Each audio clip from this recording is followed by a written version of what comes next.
Salam alaikum la famille, j'espère que vous allez bien. Souvent techniciens yi bëri na lu ñuy monter lii ci seen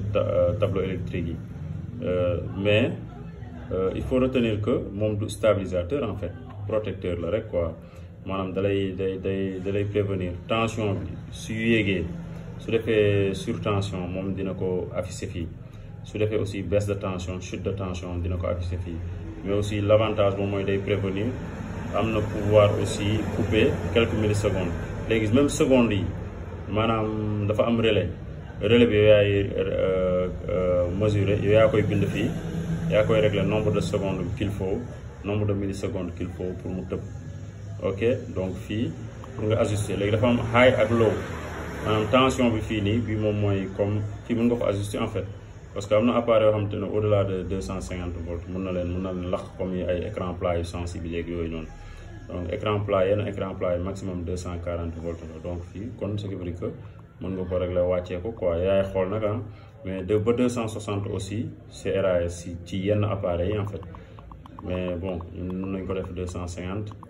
léegi ñu def nii léegi minimum moom mooy tension bi nga xamante ne moom bu ko wàccee ba chute de tension foofu mën na couper mën na def couper mën na prévenir en fait def tag couper armé waat léegi fii nii par exemple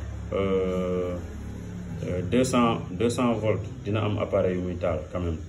ay lampe on va dire ay lampe lampe LED yi ampoule yi yu si bëri 200 volts sax day tàkk quoi même bu defee chute de tension ba 200 day tàkk donc loolu la léegi aussi fii ampérage bi fii man maa ko def 25 pour tester parce que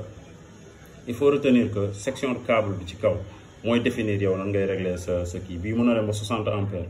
mais il est conseillé tout le temps sa section câble de tête d'entrée nga xool réellement est-ce que section câble boobu noonu méngoo na ak ampérage bi fii parce que fii comme 2.5 moo nekk fii damay tester rek quoi comme 2.5 moo nekk fii donc man réglé naa ko ba maximum 25 ampères ok donc bu dépassé 25 ampères sa fil bi mën na rouille en fait mën na rouille donc ngeen yéen tamit aussi c'est à vous ngeen bàyyi si xel donc section bi dugg fii da ngay xool méngoo